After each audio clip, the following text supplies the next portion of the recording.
of a shot of winning. We can beat anybody in the world, and I think we're going to win next Sunday.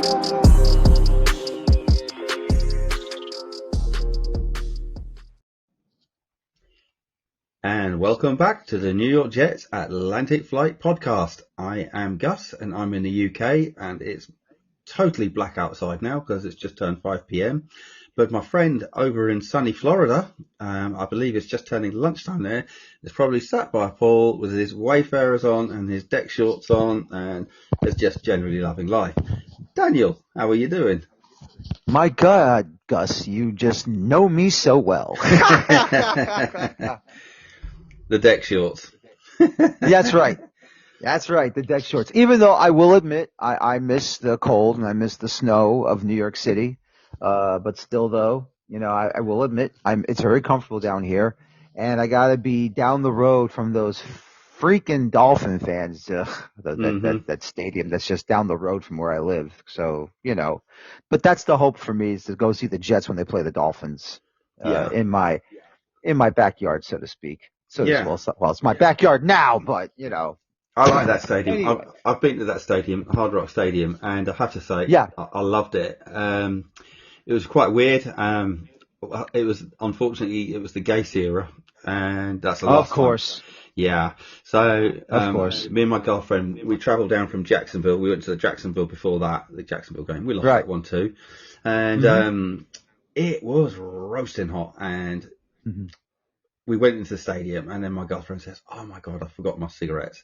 I said, "Oh, we'll go back to the car and get them." And she said, No, it doesn't matter. And I said, No, you've come to watch this game with me. You know, that's the least I can do. So we started walking back, and we just got into the car park, and we ran around this corner and bumped into this dude, one of my all-time favourite Jets, if not my favourite Jet ever in the world, ever, Mr. Wesley Walker. Ah, yes, Wesley Walker. Wow, what a guy. Yeah, it was just like, what a guy. I saw him from about sort of like 50 yards away, and I just thought, that's Wesley Walker. I just knew it was Wesley Walker. And I was getting all giddy like a girl, and my girlfriend was like, "What the heck? Who is Wesley Walker?" And I said, "Oh my God!" I said, "I'll tell you later." I said, "You can figure it out as we go." And that was it. Yeah, I met him in. If you go to my Twitter and you click on my profile, there's a picture of me and Wes on the banner. There's a tremendous player, and even more tremendous person. Very, very lovely person. Always got time for the fans, which is always good when former players do that. We've got some. I say a former player. He's close to being a former player. This is week 3 that we're going to kick off the podcast with Aaron Rodgers again, because there's been more news over the course of the week, which we will discuss. We won't go into so much detail as we have done. But Aaron Rodgers is now saying that he wants to take a pay cut. He'll do anything to accommodate that, which sounds, in the face of it, a really, really good thing, because he's probably going to be the best quarterback available in next year, not called Sam Darnold, who is bunny ears going to be available because he's going to be a free agent. I don't think Sam Darnold leaves the Vikings facility without a contract, which means probably that JJ McCarthy is going to be available, and there's going to be a huge scramble for McCarthy's signature as well, if that happens, because there's really, in effect, probably 2, possibly 3 quarterbacks in this year's draft. So, Daniel, fill us in. What do you think? Because we've discussed this, and we're kind of in the same mindset, aren't we? If Rodgers then took a huge pay cut, and why should he? Should we go along with this now?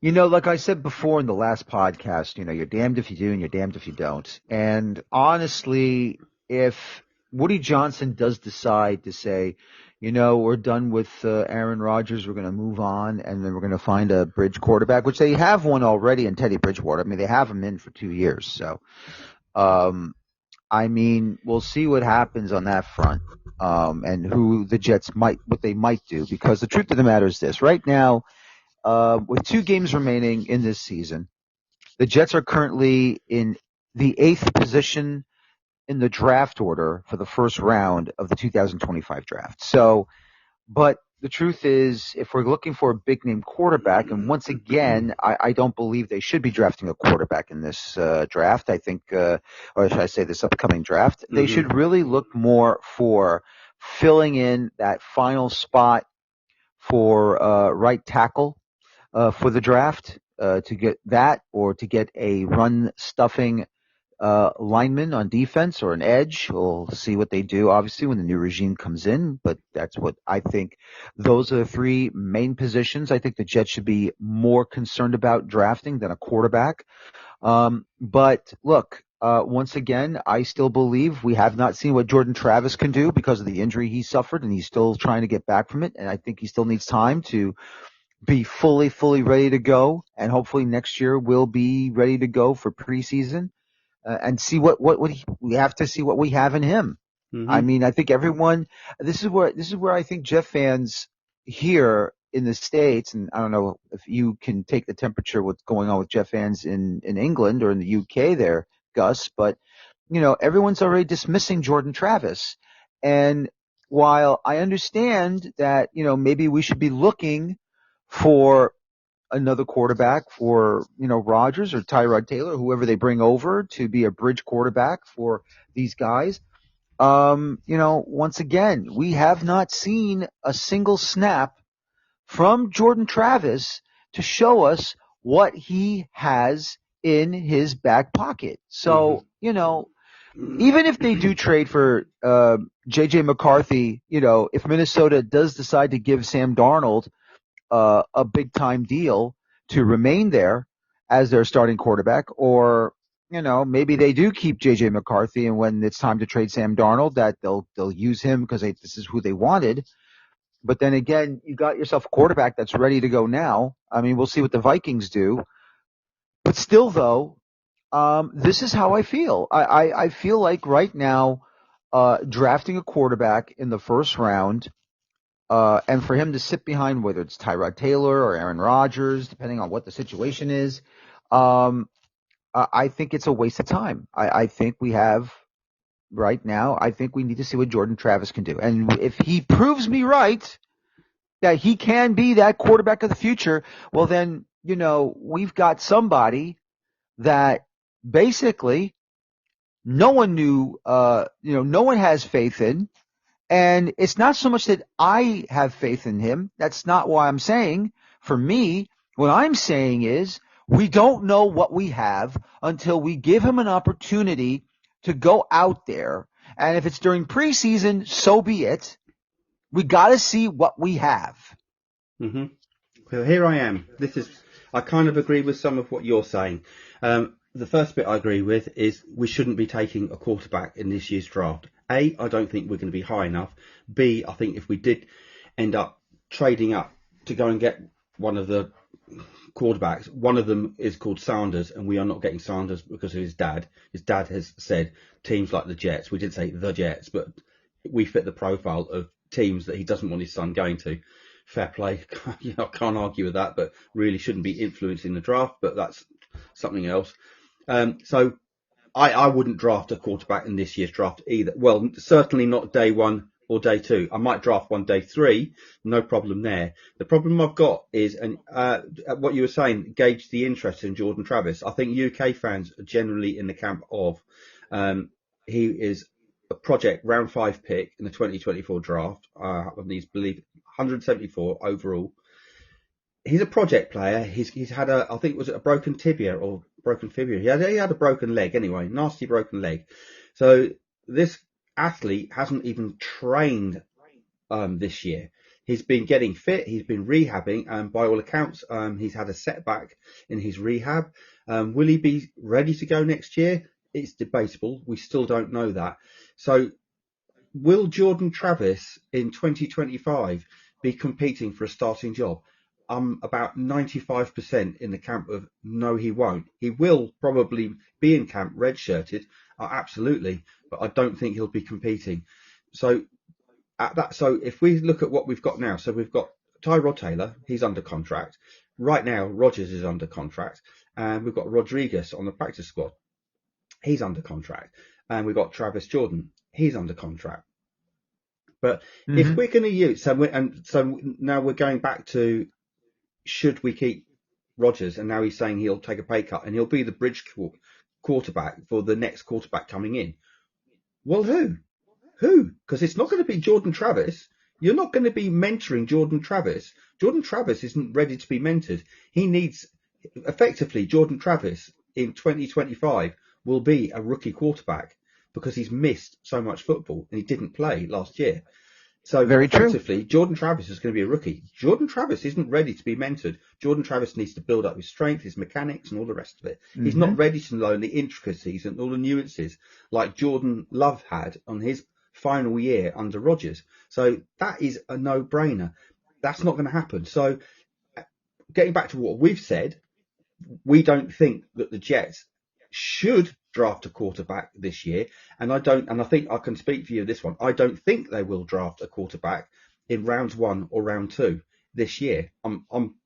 We have so many other needs, and it's a weak quarterback class. Next year's quarterback class is a little bit better, but again, we circle back to JJ McCarthy. There's a possibility that might possibly happen. Minnesota I think they've got 3 picks in the entire draft, so that they would probably be looking for picks. I don't think a player going the other way would be in there.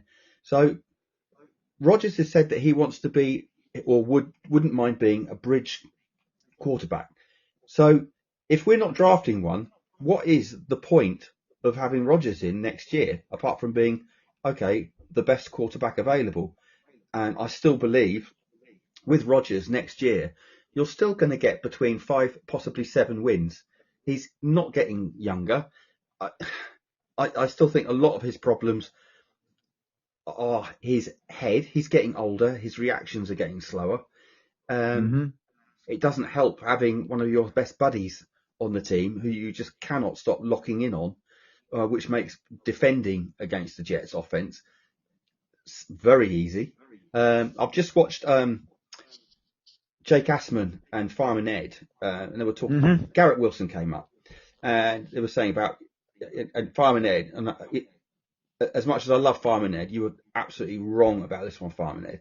He was saying, well, Garrett should just shut his mouth. He should stop complaining and get on with it. You've got the 4th most targets in the NFL. Correct, he has got the 4th most targets in the NFL, but then you've got to look when he's getting those targets. He's getting those targets when he's triple covered, when he's double covered, but he's not getting targets when he's open. Target him when he's open, but why isn't he getting targeted when he's open? Exactly, and I think that's the one. I agree with you, Gus. I apologize for interrupting. No, carry on. I understand Garrett's frustrations, and believe me, I understand your frustrations, every Jets fan's frustrations, because the truth is that even if Garrett is open, he overthrows him. And I think Garrett Wilson right now, I understand he's frustrated.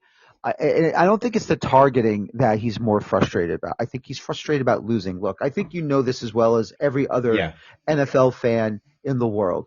When you come from a successful college football school or a college football university, whether it be Ohio State, whether it be Michigan State, or UCLA or USC, even in the Southeastern Conference, which is basically Florida, LSU, Louisiana Tech, Alabama, Clemson. I mean, you are going to have so much success in these major schools in their college football programs that when you come to the NFL, winning is the most difficult thing that you need to be involved with in this league. This is the creme de la creme. Just like in England, like the Premier League is the best league in football in the world. The National Football League in the United States is the best of the best when it comes to that level. Because why?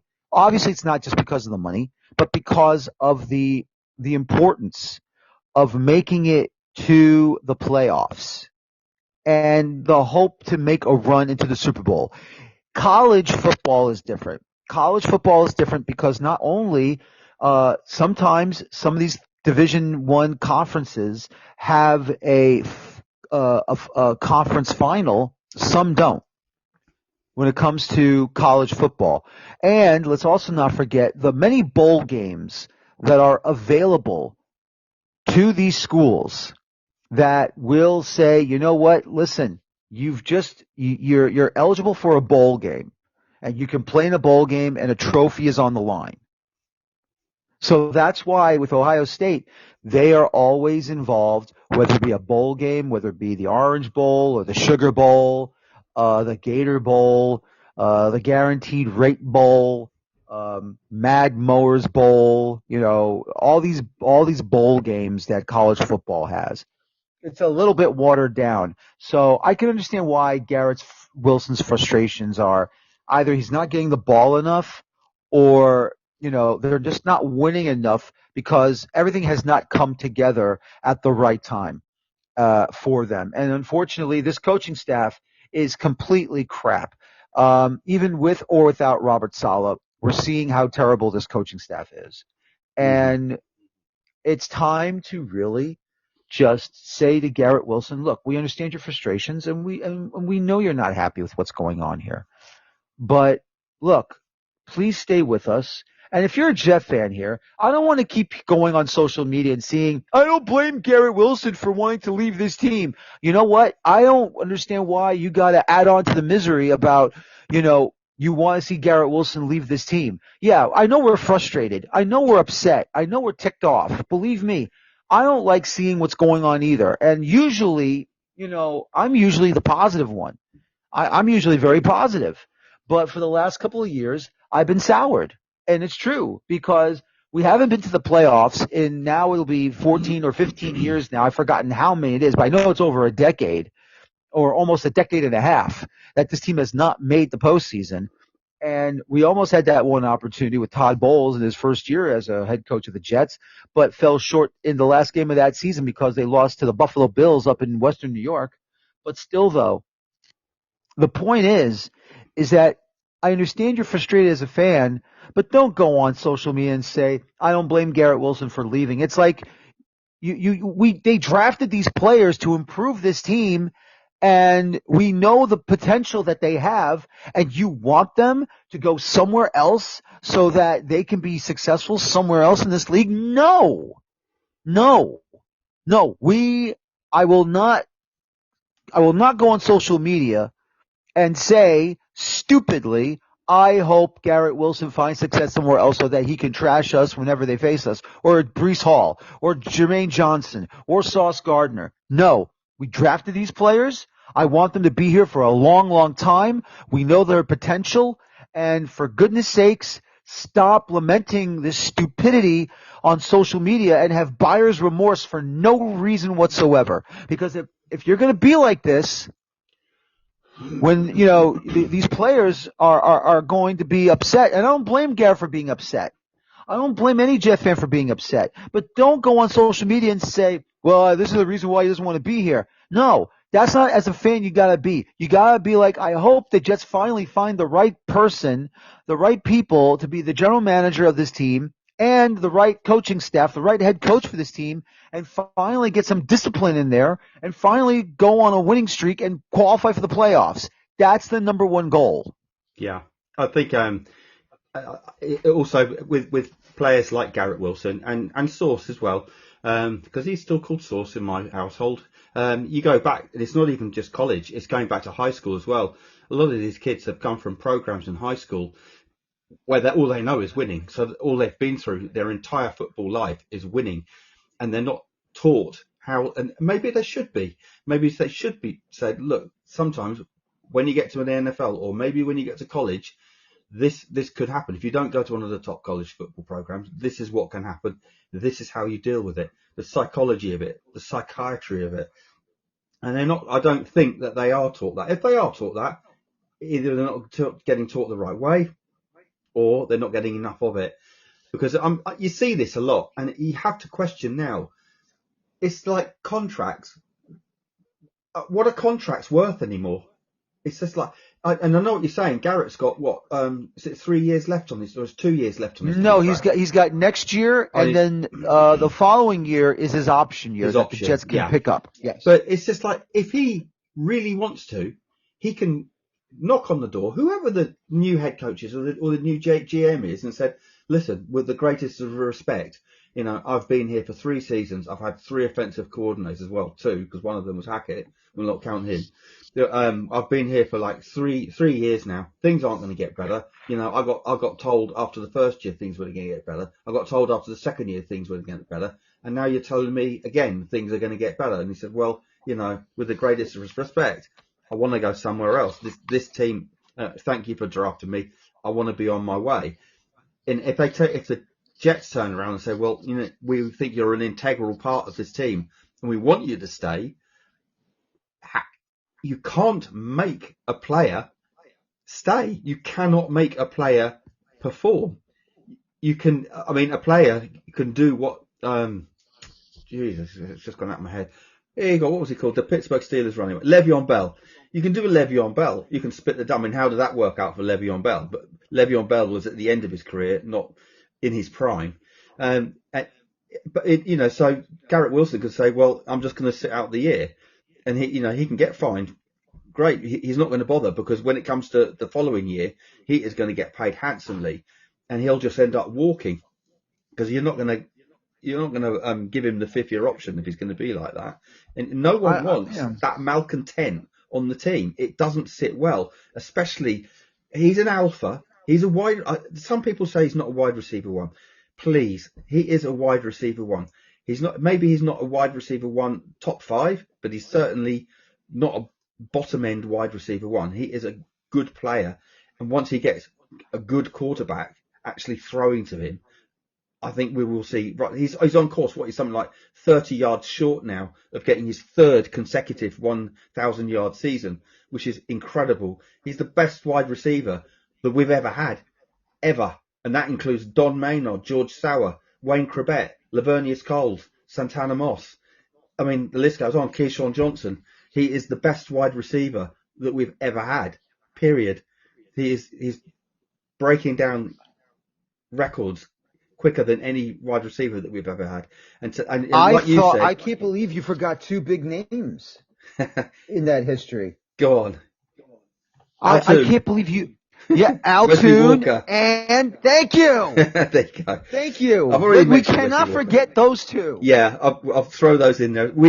So in other words, we have had a plethora of really, really good wide receivers on the Jets over the years, and Garrett Wilson is easily head and shoulders above all of these guys. He is that good. And so getting back to what you're saying, Mr. Jet fan on Twitter saying, oh, well, I don't blame the dude if he wants to go. No, you fight to keep him. And if that means putting pressure on ownership and the coaching staff or what have you, that's what needs to be done. Don't just let him walk out the door. Don't say, well, don't blame you. Go and have a good career, dude. Thanks very much. No, we've drafted you. We need to keep you. And this Jets coaching staff, the next one that comes in, they need to keep him. I mean, okay, if Garrett Wilson absolutely vehemently doesn't want to stay, you're going to get a couple of day 1 picks easily for him. I would imagine.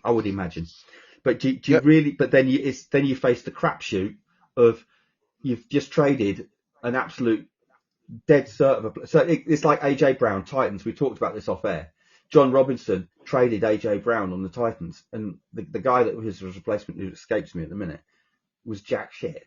So you've got a bona fide, genuine good player. The Rams do it. The Rams work that way. They trade their draft picks for legit players that they know are NFL players. The draft is a crapshoot. Let's keep our good players. Exactly what you're saying, Daniel. Let's keep our good players. Let's keep our draft picks, and let's keep adding to it. Let's keep him. Let's keep whatever it takes. Throw a boatload of money at him, and money talks. We know that, but just you need to do whatever it takes to keep Garrett Wilson on this team in 2025 and beyond. I'm off my soapbox. That's fine. No, exactly. And that's all I'm saying, to be honest with you. That's all I'm saying. We got to keep our guys. We have to keep our guys. And look, I don't want him traded. I don't want him going anywhere else. I mean, look what the catch he made against the Houston Texans, for God's sakes. Ridiculous. If you're telling me you want to get rid of Garrett Wilson, who made that amazing grab in the end zone and kept his shin inside the end zone and not land knee first out of bounds, for goodness sakes, I mean, come on. I mean, let's be honest with ourselves here. I mean, I understand he's frustrated. I understand he's not happy with the direction they're going, and he's, they're not winning. But I don't want to lose a talent like that. I want him to stay. And hopefully when they hire the right general manager and they hire the right head coach, or they go head coach first, then hire the right general manager, then you know what? That's fine.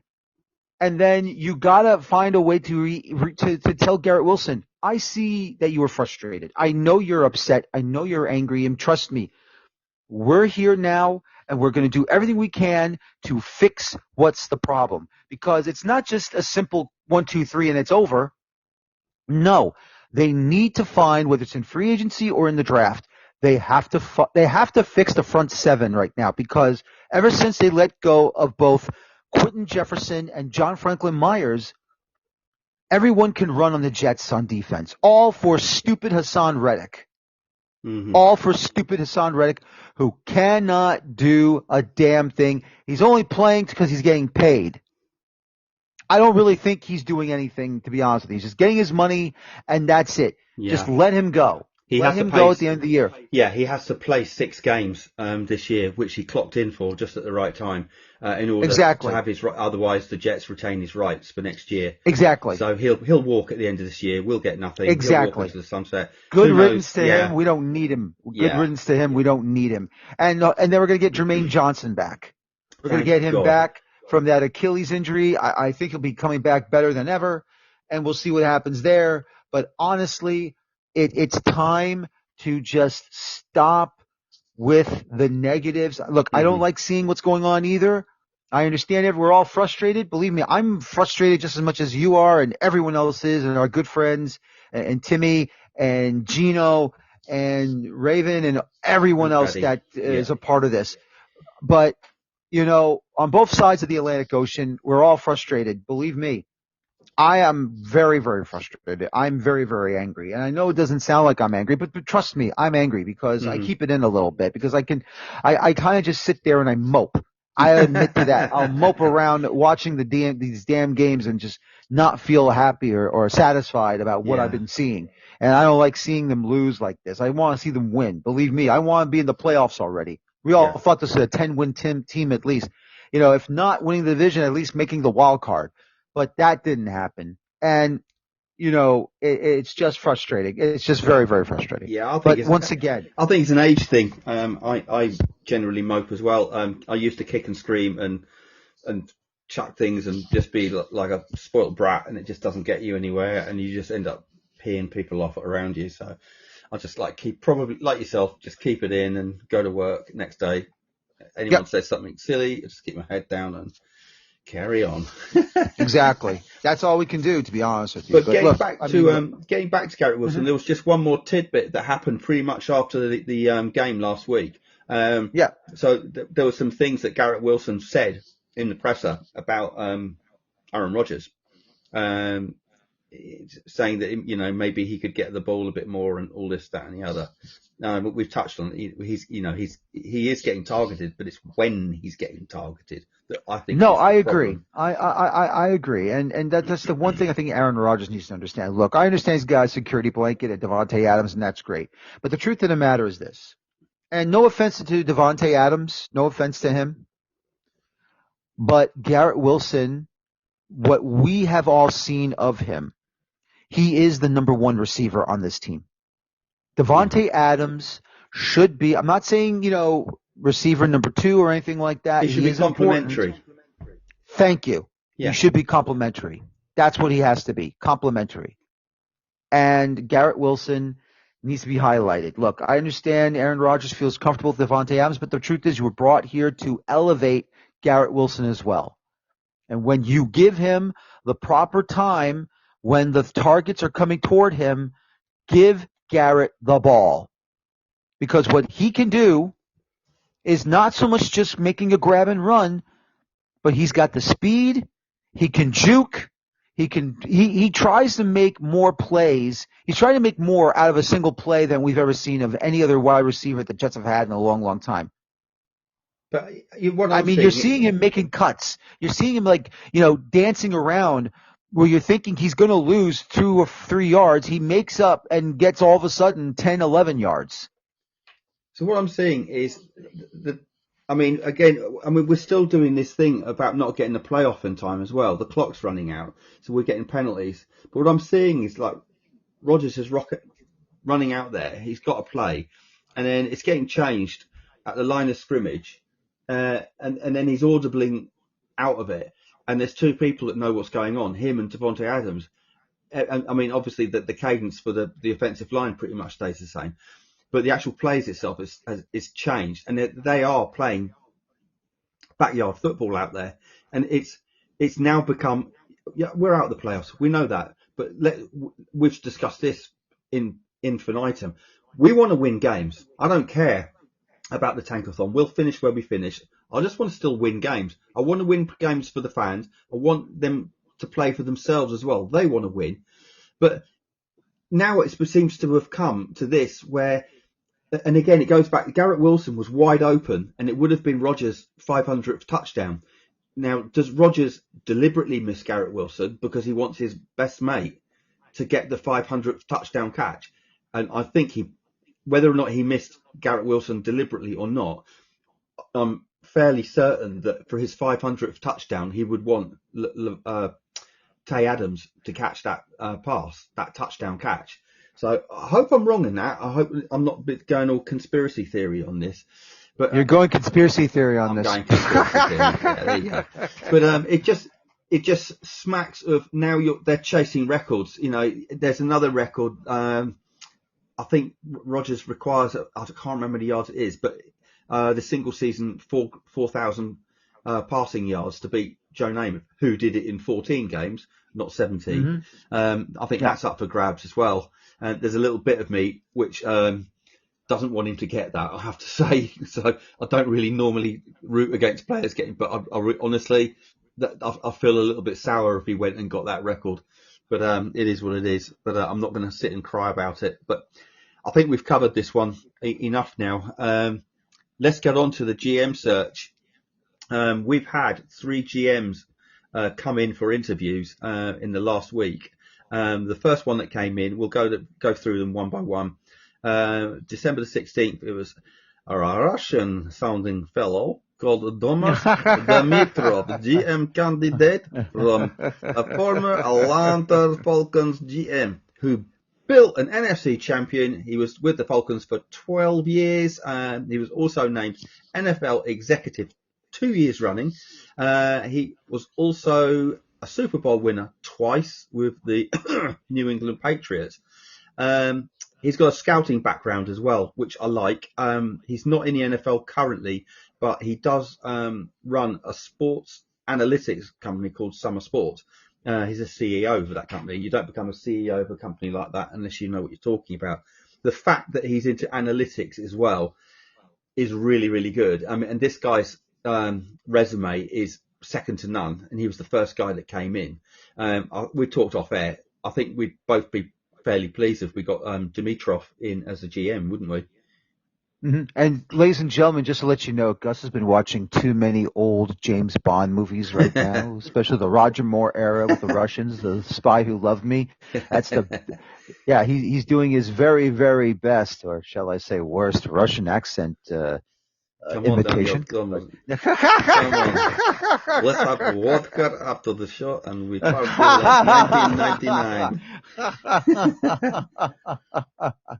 But yeah, no, I to be no, but to be serious now, no, I wouldn't mind him being the general manager. I think he'd be a very good candidate. He's had his successes in the NFL, so I mean, why not bring him over? Yeah, we touched on that from a scouting background. Another guy that came in the day after, December 17th, was John Robinson. He was a former general manager, in case you didn't know, of the Tennessee Titans. He's got a little bit of a spotty record with the Titans, did really, really well early on, made some good trades and has done some good things in the draft. But then he's done some really bad trades as well. We mentioned it earlier on, AJ Brown. He traded AJ Brown and then just pretty much lost it. I think he also had a hand in. He's worked with Vrabel before, which is a good thing and a bad thing. The good thing is he's worked with Vrabel before, so they know each other. The bad thing is, I think he also got Vrabel fired as well. So that I think the thing for me, for John Robinson, I think he was good at what he did, and then I think his ego got in the way of his ability. I think he thought he was Midas. Everything he thought he touched was going to turn to gold. I have a little bit of buyer beware with John Robinson. What do you think? I'm not really sure, to be honest with you. I mean, don't get me wrong. I mean, he's had some good moments as general manager in Tennessee, but still, though, He was a scout with New England as well, and he's got 2 Super Bowl rings. So, he's but still, been though, there, seen there, done it. But was that was those Super Bowl rings attributed to other people? More than likely. Exactly. But That's the thing. I like the scouting background as well. So both of them have got scouting backgrounds. Our friend from Russia, Dimitrov, and John Robinson. All right, cut it out, damn it, cut it out. Someone that isn't Russian is another candidate that came in a couple of days later, December 19th, was one Jim Nagy. He's a former NFL scout again. He also, he's not the other Nagy. I think the other one's Matt Nagy. He's not that one. He's That's Jim correct. Nagy. Yes, that's correct. This is Jim Nagy, who runs the Senior Bowl. This Nagy has got 4 Super Bowl rings. His Senior Bowl stuff is really, really good. I think he's on the board that hands out the invites as well. So these guys that go to the Senior Bowl, they're handpicked. They get sent invites to go to it. So here's someone that really knows scouting and has got a good hand, a firm eye on the college side of things, which I think as a GM candidate you really, really need, because at the end of the day, getting players into your team, good players, is part and parcel and pretty much what you're hired to do. Handing out contracts, I think, is probably the easier part of things, but actually getting talent in through the door has got to be one of the most hardest jobs in the NFL. So I like that. I like that in a candidate. Yeah, me too. We'll see what happens. I think they're still doing GM searches as well as coaching searches. So obviously there are certain GMs are not able to talk to right now because the season is still going on. I think this is right, yeah. Once the playoffs come in, I think they have an opportunity to finally have these conversations with some general managers who will be able to talk to the Jets, or at least assistant GMs that can talk to the Jets who wants to become a GM. So, of course, one of those assistant GMs is from Detroit with the Lions, and Ray Agnew, and of course his son is the one of the scouts for the Jets, which I wouldn't mind him, if that does happen. If it does happen, depending on what head coach is available, if he can bring over Aaron Glenn, who's one of my coaches, or should I say bring one assistant coach here to become a head coach, because he says he would love to take the Jets job if he ever does get asked for an interview. So we'll see what happens, but then again, maybe not. And we'll see what the situation is. But as I've said already, we'll see what happens here. I like Ray Agnew. I think this is where I am with this hire thing. I vehemently want to avoid having a rookie GM and rookie head coach, of which if Ray Agnew came, we would be, and Aaron Glenn, we would be falling into that bracket. For that reason, I do like Ray Agnew. I would actually like a Ray Agnew and Mike Vrabel team. I think that would be pretty good. I think he's been 4 seasons as assistant general manager with the Lions, so he's been there for a good while, and he's worked his way up. And I think he's been Rams director of player personnel. I think something like that. But yeah, I wouldn't mind seeing him in. And as you say, his son works for us in the scouting department as well, so there is that as well. I also want to just go off on a little bit of a tangent.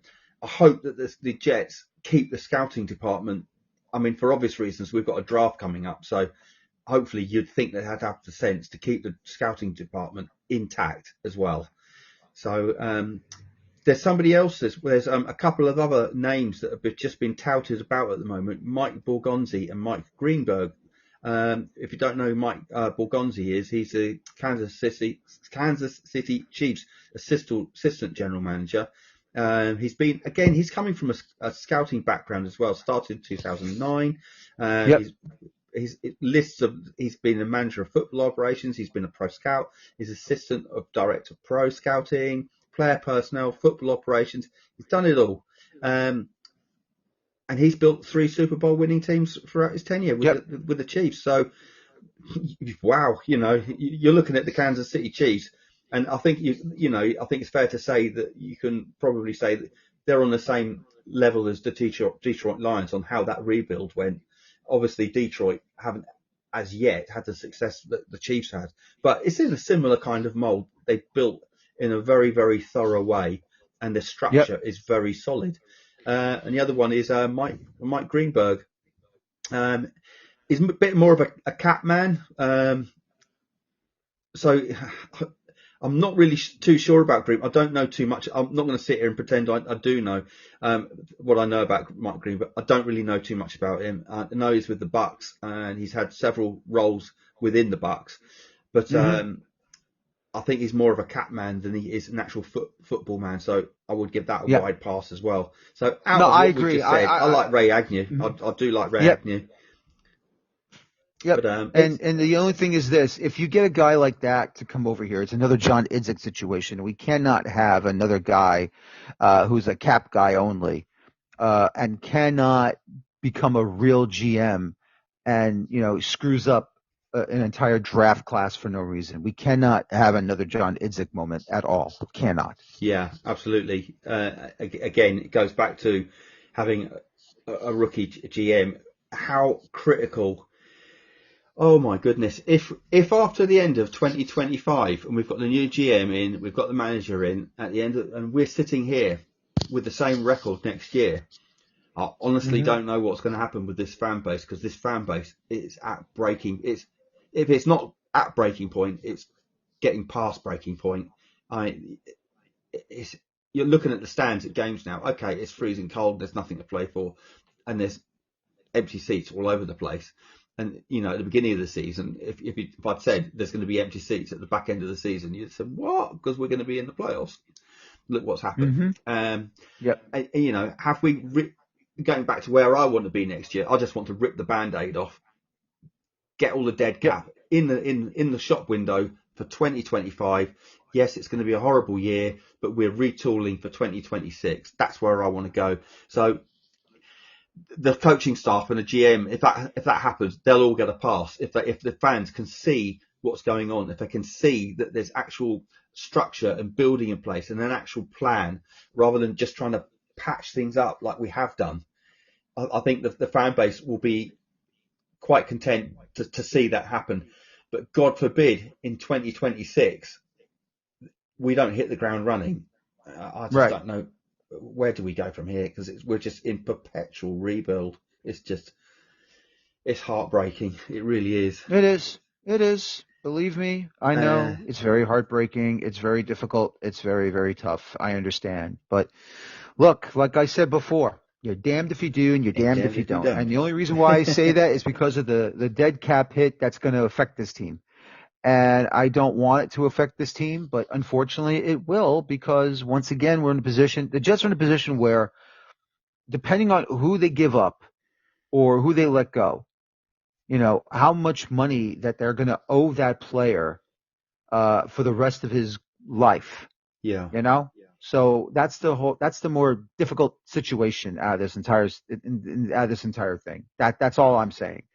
And whether they're going to eat it or not, we'll find out. If they decide to keep Aaron Rodgers and he says, I'll take another pay cut to alleviate that, well, you know what? How can you not say no? But then again, look, honestly, I felt a long time ago. But you're not changing the culture there, though. Sorry, Daniel, but even if he takes a pay cut, Mm-hmm. You're still not changing the culture. You've No, still I got the understand Aaron that. No, Rodgers I show. understand that. So I that's what, understand that, yeah. Gus.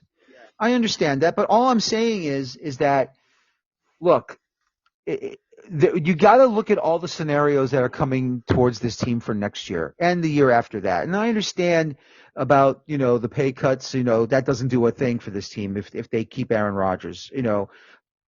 I mean, first of all, you want to trade him. Who's going to take him in a trade? No one. No one's going to touch Aaron Rodgers. No one is going to touch Aaron Rodgers in a trade. They won't even pick him up in a free agency if you cut him. And that's going to be so sad. No one. It will be. And that's why I keep saying, you're damned if you do and you're damned if you don't. I'm trying to give out the scenarios. I'm not disagreeing with you Yeah. that it's not going to change the culture if you keep him. But right now the Jets have put themselves between a rock and a hard place. That's the whole situation. Mm-hmm. It's going to be a storyline to watch in this next. Mm-hmm. I would say next couple of weeks. I think we're going to find out probably in the next month or so, because obviously in the back end of January, we're probably going to be interviewing potential head coaches, definitely GMs if we haven't finished the GM search by at that point. And I would think one of the first things that the new regime is going to say is whether he stays or whether he goes. I think that's going to be a primary story to watch. There's another story to watch, and guess what, Daniel? We've got another 1 p.m. kickoff this Sunday. Woohoo! How about that? Refreshing. No prime time, no Thursday night, Only no Friday you night. would complain about this. God, well, for me, it's just like, so it's a 6 p.m. kickoff over here in the UK. So when we get these, all the UK fans listening to this, UK, Ireland, Scotland, Wales, wherever you are, in Europe, there's guys in Australia and Japan as well. We get these primetime games. So a primetime game here, you're looking at a 1:30 in the morning kickoff, and you've got work the next day. It's literally the game's finishing, and I'm in my work clothes going to work, and I've got some sleep in the afternoon to try and catch up with it. But then I'm going to work, and it'll be the usual loss. So you've stayed up all night to watch a primetime game, and you just wonder why you've just done it. So, I'm really happy that it's a 1 p.m. Eastern time kickoff, 6 p.m. UK time kickoff. I'm absolutely over the moon. That's when football should be played. The over-under on this game is 46.5. The Jets, Buffalo are surprisingly, I can't, do you know what? I might even put a little bit of a flutter on this. Buffalo are only minus 8.5 favourites. I think that's going to be a lot more than that. I think the Bills are going to put us to the sword. I think it's easily going to be two scores. And I mean touchdown scores, not field goal scores. I know. Nothing on the line for the Jets except individual milestones. Rodgers needs one touchdown pass to become only the fifth player in NFL history to reach the 500 club. Wide receiver, you heard me say earlier on, it's actually not 30, it's 13 yards that Garrett Wilson needs to hit the 1,000 for his third straight season. And also, unbelievably, Devonta Adams only needs 72 yards to reach 1,000. Some of that, obviously, with the Raiders, but a huge chunk of that was with us. Josh Allen, he's had success early this season in a team that's given him trouble in the past, and that trouble is unfortunately sidelined in the name of JJ. JJ is Josh Allen's kryptonite. He really is. I think he's thrown 14 touchdowns to 11 interceptions in 12 games, but he's beaten them in 8 of those meetings. A win over the Jets would boost Allen in his MVP chase against Lamar Jackson. I have to say, Allen's doing everything right, and he's ticking all the boxes. But I watched Lamar Jackson the other night, and he's like, I think he's just on record to beat one of Michael Vick's rushing records as well. And he's just like a cheat code, Lamar Jackson. Honestly, everyone goes on about how fast Tyreek Hill is. Lamar Jackson, I don't know where he ranks against Tyreek Hill. But Lamar Jackson, he has got some wheels on him. He is super quick. What a threat. Yes, he is. In your opinion, who should get the MVP, Allen or Jackson? If it's out of those two. I'll be honest with you, it's a tough call because they're both fantastic. They are. Awesome. I have to give Josh Allen a lot of credit, especially with his new offensive coordinator, Joe Brady. Mm-hmm. He's reduced Josh Allen's interceptions. Yeah. I mean, we all know Allen loves to go cowboy sometimes. And when he overly does it going off script with some of these throws, he puts himself in a bad position because he throws balls he shouldn't be throwing. And, the Jets pick him off and, other teams are able to intercept those balls. Yeah. He has been more disciplined this season than I've ever seen Josh Allen do in the last 5-6 years. I mean, he's really been very, very disciplined, and he's just not beating himself with interceptions. I mean, yeah, he's still good enough to win games, but, he's not putting his team behind the 8 ball whenever he throws an interception. Remember the last year's home opener against the Bills? Yeah. He threw 3 picks. He got rattled. And even the game the year before that where, the Bills take advantage of a poor kickoff to start the game, and Josh Allen got picked off to to give the Jets give the Jets an out so they can move the ball down the field, and then of course let's not also forget that second interception by Sauce Gardner, which was his second of his NFL career. So I mean, honestly, it is just amazing where the you get the right offensive coordinator for this team to fix. Not that he needed a major mechanical rehaul, Josh Allen, but a mental refresh. Yeah. Just to get him back to just to get him to be not so overly cowboy, and put himself in a position where he puts the team behind the 8 ball and he throws an interception. So I mean, look, I give Allen a lot of credit for this. He's just been unbelievable. Allen will get your MVP. Yeah, it's as you say, it's so difficult to. I mean, really, it's a coin toss, Jackson or Allen, and whichever way that coin landed, I'd be happy. It's a shame that you can't have a joint MVP because they're both incredible, but for different reasons. Yep. There's a little bit of a stat line coming up here. 2020, the Bills are 23-5 in the division. 23-5 in the division since 2020. The Jets in the 2020 are 5-23, the absolute mirror opposite of the Bills. And considering that for the last couple of years we've been told that we'll be competing for the division title, oh dear, where did it all go wrong?